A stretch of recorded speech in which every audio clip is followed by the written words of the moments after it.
Year 1871, Chicago. The Great Fire discovery of numerous underground levels deep beneath the old city. On the night of October 8th, 1871, Chicago did not simply catch fire, it unraveled.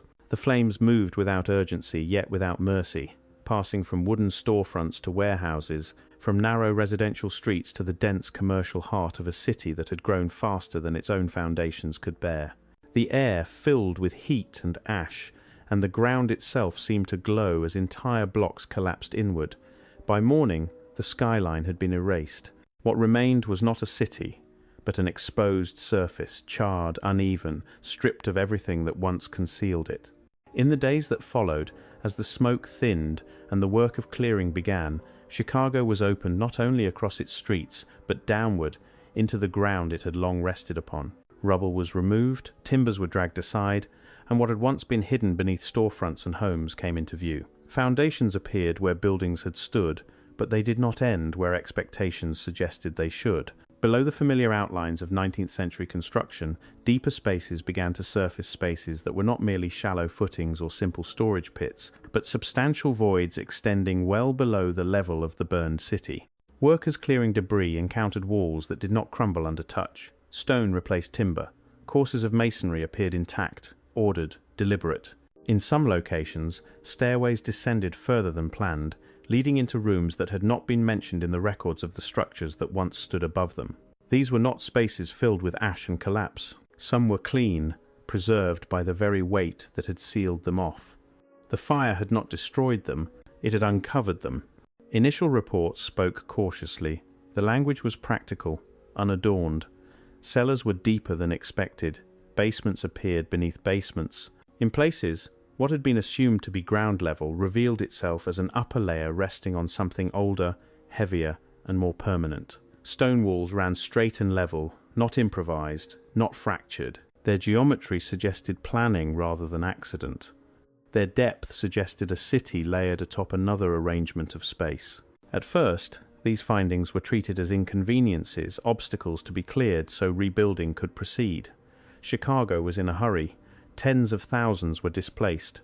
Commerce demanded speed. Streets needed to be restored, businesses reopened, order re-established. Yet even as urgency drove reconstruction, the ground continued to resist simple explanations. Every shovel stroke downward revealed more structure than anticipated, more volume than required for a city officially described as young, provisional, and largely wooden. No proclamations accompanied these discoveries. There were no announcements. No headlines declaring revelation.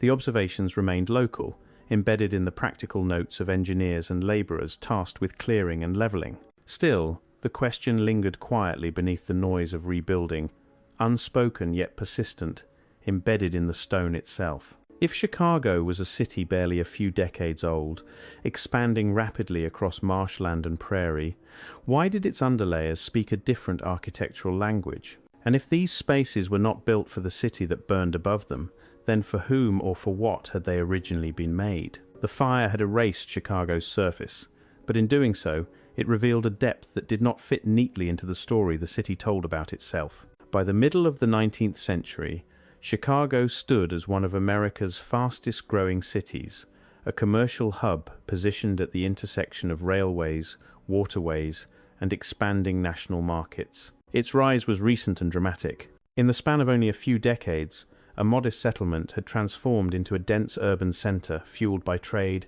industry, and relentless migration. Speed defined its character.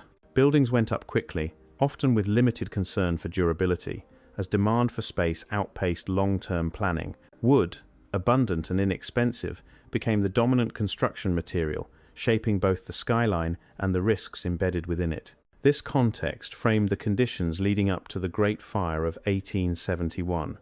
The city was crowded, dry, and vulnerable. Narrow streets funneled wind. Wooden sidewalks, roofs, and facades formed continuous fuel. Firefighting infrastructure struggled to keep pace with expansion, and coordination was limited. When the fire ignited, its precise origin remaining debated, but its consequences uncontested, it found an environment primed for rapid spread. Over the course of roughly 2 days, the fire consumed an estimated 3.5 square miles of the city, Entire districts were destroyed. Commercial warehouses along the river burned alongside residential neighborhoods. Approximately 100,000 people were left homeless.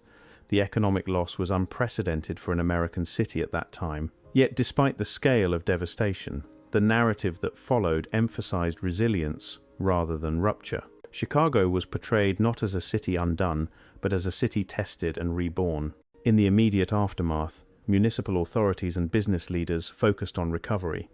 Temporary shelters were erected.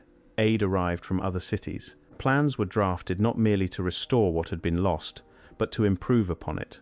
New building codes were introduced, restricting the use of wood and encouraging fire-resistant materials such as brick, stone, and iron.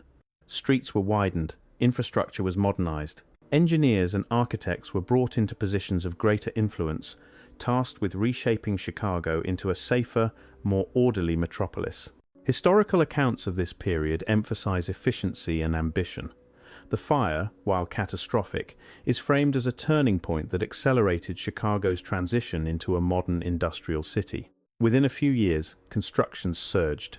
Skyscrapers would eventually rise where wooden blocks once stood.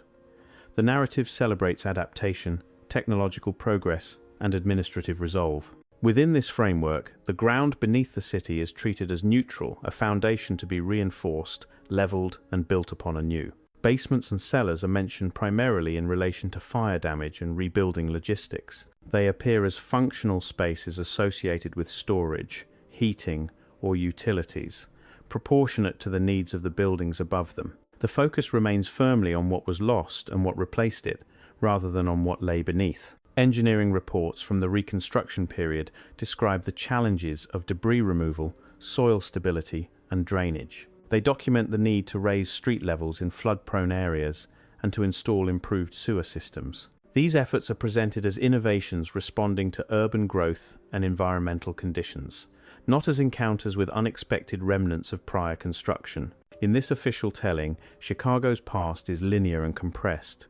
A young city emerges, expands rapidly, suffers destruction, and rebuilds stronger. The layers of time are shallow. There is little suggestion of complexity below ground, and no sustained inquiry into the deeper structures encountered during Reconstruction. What mattered, according to the historical record, was momentum moving forward, building upward, and ensuring that the city would not burn again in the same way. The Great Fire thus occupies a defined place in Chicago's history, a moment of crisis that gave rise to reform and modernization. It is a story told through dates, policies, and architectural outcomes. And within that story, the earth beneath the city remains largely silent, described only insofar as it supports the narrative of progress constructed above it. As rebuilding began in earnest after the fire, Chicago's surface was not the only thing under revision. Crews clearing lots and preparing foundations quickly encountered a condition that did not align with the assumptions embedded in the city's own self-image. Beneath structures officially recorded as modest wooden buildings, basements extended deeper than expected. In some cases, a single cellar gave way to another level below it. In others, excavation revealed 2, sometimes 3 subterranean floors before reaching undisturbed soil. These were not isolated anomalies. Engineering notes and reconstruction accounts describe repeated encounters with vertical depth that exceeded functional necessity. A wooden storefront, designed for rapid construction and limited load, did not require multi-level stone substructures. Simple storage needs could be met with shallow cellars. Yet the ground repeatedly presented something else, layered voids that suggested planning for permanence rather than expedience. More striking was the condition of these lower levels. While the fire above had reduced entire blocks to ash, some underground spaces showed little evidence of exposure to collapse or heat. Walls remained intact. Corners were sharp.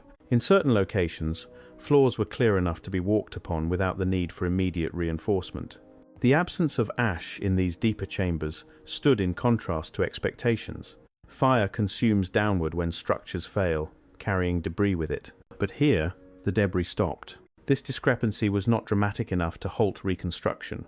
Chicago was under pressure to move forward, and such findings were absorbed into the workflow as technical complications rather than historical puzzles.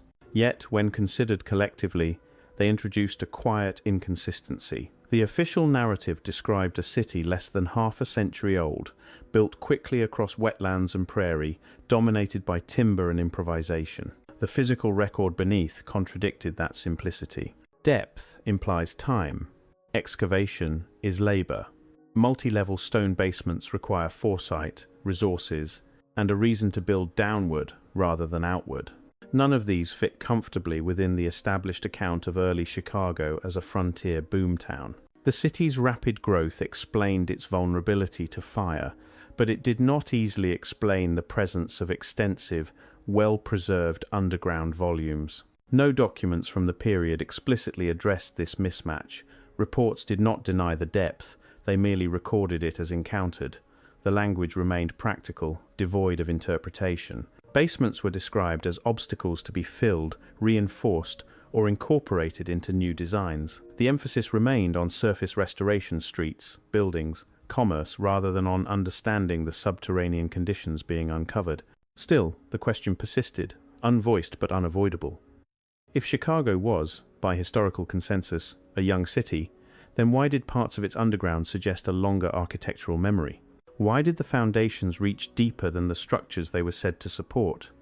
And why did these depths appear not as chaotic remnants, but as organized spaces with clear boundaries and purpose? The fire did not create these depths.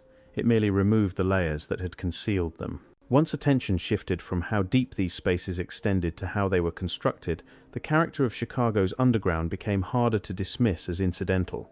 These were not crude pits carved hastily into soft soil. The walls were stone, not brick hastily stacked or timber braced against collapse. Masonry was laid in courses that distributed weight evenly. Thickness varied according to load, suggesting calculation rather than guesswork. In several documented cases, ceilings were not flat but vaulted. Arches transferred pressure outward into sidewalls, a technique used when long-term stability is required. Such forms are unnecessary in temporary or lightly loaded spaces. They are chosen when builders anticipate sustained weight above and want to minimize the risk of failure over time. Vaulting takes skill. It demands precision in cutting and placement.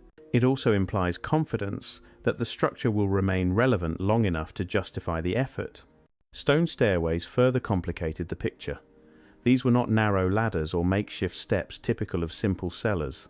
They were wide enough for repeated use, with consistent riser height and tread depth. Some descended at angles suggesting careful planning of circulation rather than opportunistic access. In places, staircases connected one subterranean level to another, reinforcing the sense of vertical continuity rather than accidental depth. Hallways extended beyond the footprint of the buildings that once stood above them. Their alignment did not always correspond to surface property lines, implying that they were not designed solely to serve individual structures. Instead, they hinted at a broader underground layout spaces, conceived in relation to one another rather than in isolation.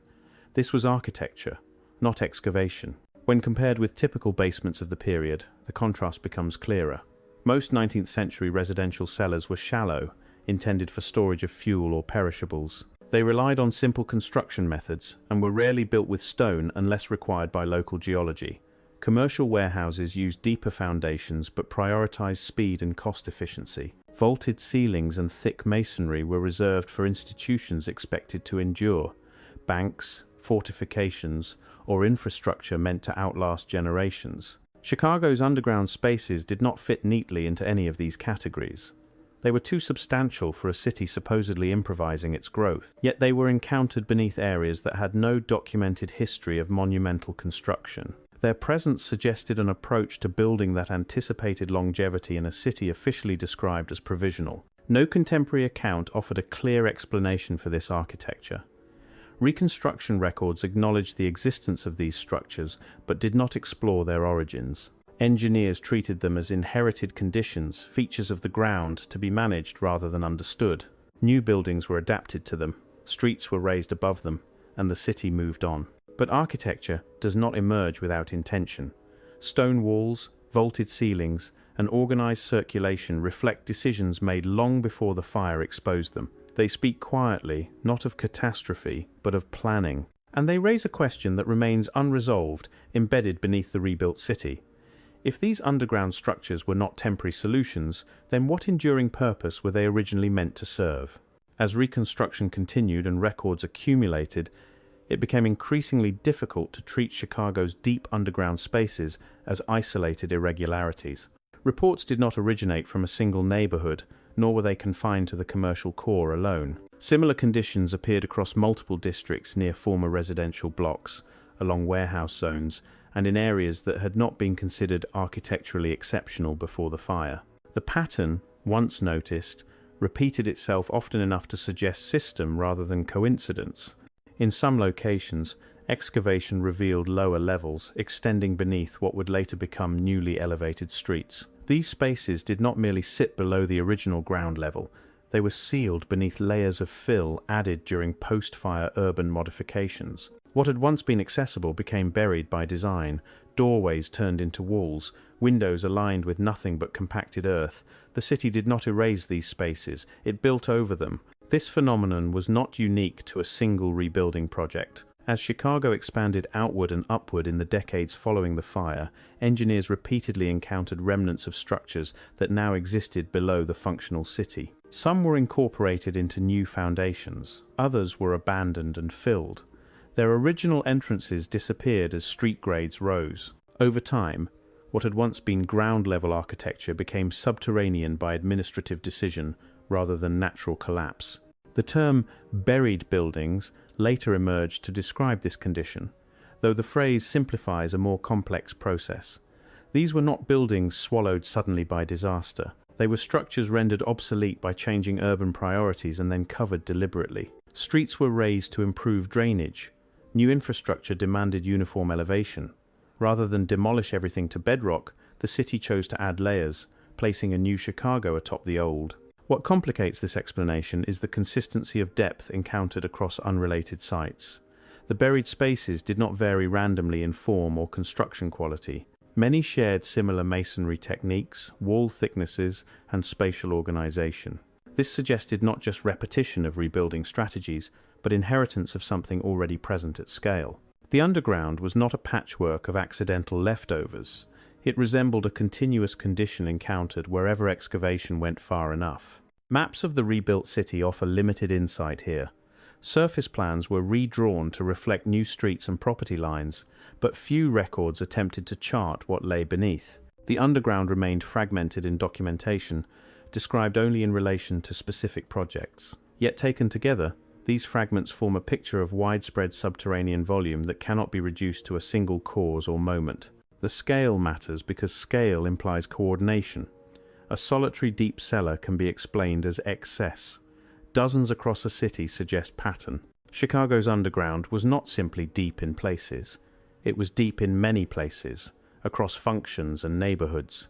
And this breadth challenges the notion that what lay below was created solely as a byproduct of post-fire adjustment. If these spaces were merely artifacts of raising streets, then their construction should align with that process in both form and depth. But what continued to surface were spaces whose character suggested they had existed before the decision to elevate the city was ever made. One of the most frequently cited explanations for Chicago's buried spaces is the deliberate raising of street levels during the city's redevelopment. In the years surrounding the fire and extending into the late 19th century, engineers undertook a massive effort to improve drainage and sanitation by elevating roads and sidewalks.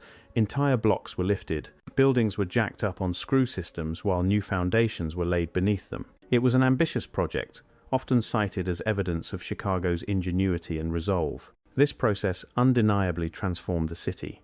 Former ground floors became basements. Windows slipped below street level. Entrances were redefined. In many cases, what had once been visible architecture became subterranean by design. This explanation accounts for a significant portion of Chicago's underground volume and is well documented in municipal records and contemporary accounts. Yet the explanation does not extend as far as it appears to at first glance. Raising the grade explains why some spaces ended up below street level, but it does not explain how deep some of those spaces already were before elevation occurred. It also does not account for the construction methods observed in the lowest levels encountered during reconstruction. Elevation added layers above. It did not excavate downward. Where buildings were lifted, existing foundations remained in place. These foundations should, by logic, correspond to the original needs of the structures they supported. A wooden building designed for short-term use would not require multi-story stone substructures. Elevation might convert a shallow cellar into a deeper one relative to the street, but it would not create vaulted chambers or thick masonry walls where none had existed before. Distinguishing between spaces created by elevation and those that predated it becomes essential. Elevated buildings show clear signs of modification, extended walls, altered stairways, and transitional masonry where new work meets old. In contrast, some underground spaces revealed after the fire exhibited continuity. Their walls did not transition, they terminated cleanly. Their geometry did not adapt, it remained consistent across depth. These observations suggest two categories of underground space. One is the result of urban adjustment, clearly tied to documented engineering decisions. The other appears inherited present before those decisions and merely obscured by them. The official narrative tends to merge the two, treating all buried spaces as consequences of elevation, but the physical evidence resists such simplification. Elevation explains concealment, not origin. It clarifies why older structures disappeared from view, but not why they were built with such depth and permanence in the first place. The city, in raising itself, did not create these lower levels. It sealed them beneath a new surface. Chicago thus became a city layered upon itself, not just metaphorically but physically. The modern streets rest on earlier foundations, which themselves rest on structures whose purpose remains undefined. The act of lifting the city solved immediate problems of sanitation and growth, but in doing so, it also fixed a question permanently into the ground below. Where did the deepest layers come from, and why were they there long before the city decided to rise above them? As the physical evidence accumulated, attention gradually shifted from what had been found to what was notably absent from the historical record. The documents produced during and after Chicago's reconstruction are extensive in many respects. They detail expenditures, building codes, street elevations, and the logistics of recovery. They record decisions with precision when those decisions affected budgets, safety, or timelines. Yet when it comes to the underground spaces repeatedly encountered during excavation, the record grows thin. There is no comprehensive map of the pre-existing subterranean layout. No unified survey attempts to chart the extent of deeper levels beneath the city as it stood before the fire. What exists instead are fragments, isolated notes attached to specific construction projects, brief mentions in engineering reports, incidental observations embedded within broader descriptions of rebuilding. These references acknowledge presence without context. They identify obstacles without naming origins. Equally absent is a clear chronology. The documents do not assign construction dates to the deeper underground structures.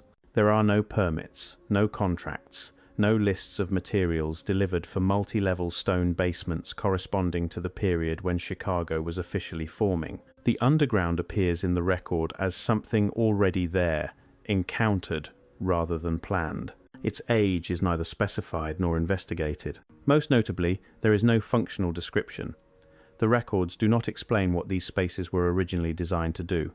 They are not labeled as infrastructure, storage, defense, or utility.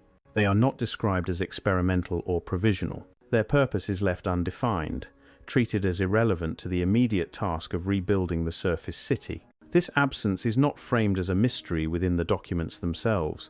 It is simply a gap, an area where the record does not extend. The language used is administrative, focused on classification rather than interpretation. Spaces are referred to as basements, sublevels, or voids to be filled. The emphasis is on how to manage them, not on how they came to exist. Against this lack of documentation stands a consistent physical reality. The underground structures demonstrate clear load-bearing capacity. Their geometry is coherent. Walls meet at right angles. Vaults distribute pressure efficiently. Stairways follow predictable ratios. These are not random cavities or collapsed remnants. They conform to principles of construction that assume both intention and experience. The repetition of these features across multiple locations reinforces the point. Similar structural choices appear beneath unrelated buildings in districts that had no reason to share design decisions during Chicago's early expansion. The consistency suggests a shared architectural logic, even if the record does not preserve its rationale. What is missing, then, is not evidence of existence, but evidence of explanation. The archive records that these spaces were there. It does not record why. It does not record when they were built. It does not record what role they once played. The absence is quiet, procedural, and unremarked upon, yet it forms the core of the tension between Chicago's physical layers and its written history. In the absence of definitive documentation, scholars and urban historians have proposed several explanations to account for Chicago's deep underground spaces. These interpretations are grounded in known patterns of urban development and avoid speculative leaps. Each offers a plausible framework, yet none resolves all observed features without leaving residual inconsistencies. One commonly cited explanation is that the deeper spaces served as early commercial basements. Chicago's role as a trading hub required storage for goods, fuel, and equipment. As commerce intensified, merchants may have expanded downward to maximize limited surface space. This hypothesis aligns with the city's rapid economic growth and explains the presence of substantial underground volumes beneath commercial districts. However, this explanation encounters limits when applied broadly. The depth and construction quality of some spaces exceed what would be required for storage alone, particularly beneath buildings that were not major commercial centers. Vaulted ceilings and thick stone walls suggest concern for long-term structural integrity beyond the needs of perishable goods or temporary stockpiling. A second hypothesis points to pre-urban infrastructure. Before Chicago's formal incorporation and rapid expansion, the area underwent phases of military, logistical, and settlement planning tied to waterways and transportation routes. Some underground structures may date to these earlier phases, serving functions later absorbed or abandoned as the city reorganized itself. This interpretation accounts for the sense of inheritance embedded in the underground. It explains why structures might predate surface buildings and why their original purposes were no longer documented during later rebuilding. Yet it struggles to explain the scale and distribution observed. Pre-urban activity in the region was limited in duration and scope, making it difficult to reconcile with the widespread presence of substantial subterranean architecture. A third explanation suggests adaptive reuse. According to this view, underground spaces were constructed incrementally across different periods, repurposed as the city evolved, and modified repeatedly without centralized oversight. What appears coherent today may be the result of cumulative adaptation rather than a single design phase. Adaptive reuse is a common urban phenomenon and fits Chicago's improvisational character. It explains variation and layering, yet it does not fully account for the consistency of construction techniques across sites that had no documented connection. Reuse explains transformation, but not initial uniformity. Each of these hypotheses addresses part of the evidence. None contradicts established history. None requires revision of known events. Yet none fully explains the combination of depth, durability, repetition, and absence of records. The explanations overlap without converging.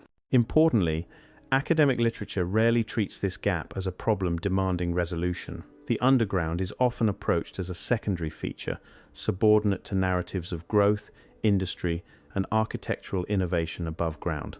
Questions about origin and purpose are deferred or framed as outside the scope of urban history. This does not imply error or omission by intent. It reflects disciplinary priorities. History tends to follow documents. Engineering tends to follow function. When physical evidence lacks textual accompaniment, it often remains untheorized.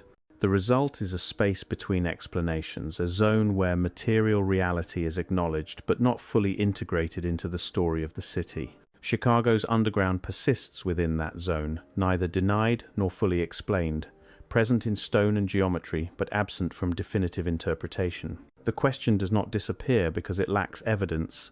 It fades because it does not fit comfortably within the way Chicago's history is usually told. The dominant narrative of the city follows a clear arc: rapid growth, catastrophic destruction, and determined rebirth. It is a story of momentum, resilience, and industrial confidence. Chicago is framed as a city that learned from fire and rose stronger, taller, and more efficient than before. Within that arc, attention is drawn upward and forward, not downward or backward. Historical accounts emphasize expansion. They chart railroads, factories, stockyards, and skyscrapers. They follow population growth and economic output. They celebrate engineering achievements that lifted buildings, straightened streets, and imposed order on difficult terrain. The city's identity becomes inseparable from its capacity to overcome constraints through innovation.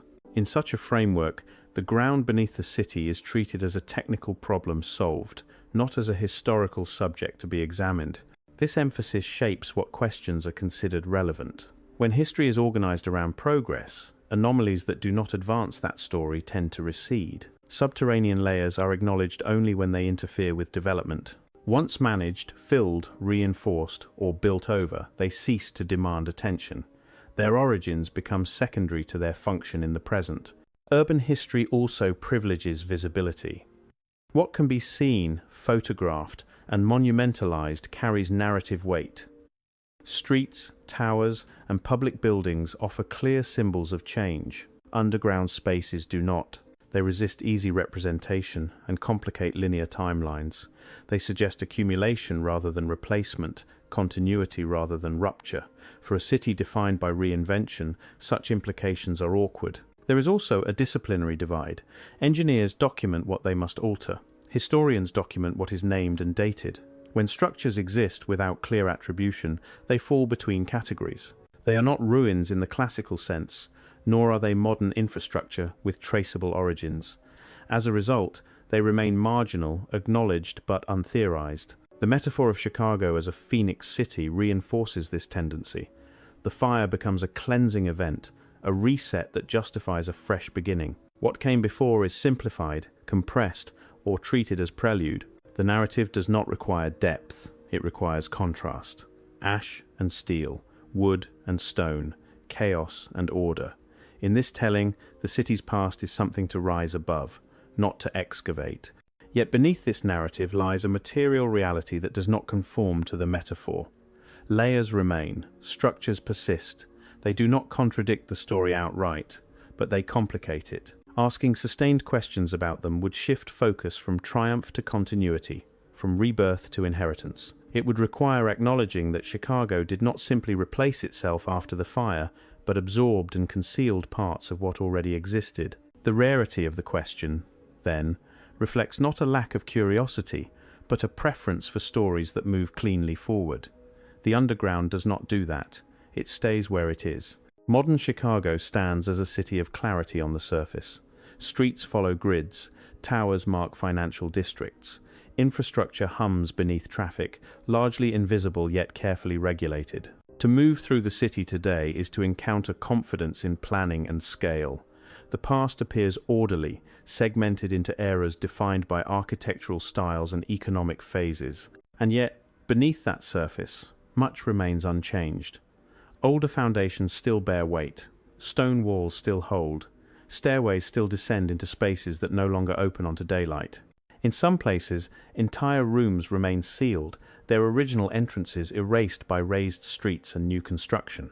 These spaces are not ruins visited or preserved. They are simply there, integrated into the city's physical mass. Chicago did not remove its earlier layers. It built over them. In doing so, it created a city that exists simultaneously in multiple states of time. The modern street rests on a former street. The current basement sits atop an older basement. Each layer solved a problem for its moment, then yielded to the next without fully disappearing. This condition is rarely noticed because it does not demand attention. The city functions, buildings stand. The underground does not interfere with daily life, but its presence alters the meaning of the surface. It suggests that Chicago's history is not solely a sequence of replacements, but a process of accumulation. What appears new is often supported by what is merely hidden. The fire of 1871 remains a defining event, but it did not erase everything beneath it. It revealed, briefly, a depth that was then covered again in the rush to rebuild. Decisions made under pressure prioritized speed and safety. They did not include a mandate to interpret every structure uncovered. The city moved forward, and the ground followed, carrying its unresolved questions with it. Today, Chicago is often described as a city that reinvented itself. That description remains accurate, but incomplete. Reinvention did not occur on a blank slate. It occurred atop existing forms whose origins were never fully examined. The city's strength lies in its ability to adapt, but adaptation can also obscure continuity. What remains then is not an answer, but a perspective. The streets of Chicago do not merely overlay history, they rest upon it. Each layer supports the next, whether it is remembered or not. And in that stacked arrangement lies a quieter story, one that does not announce itself, but waits beneath the surface. The question is not whether the city was rebuilt from ashes.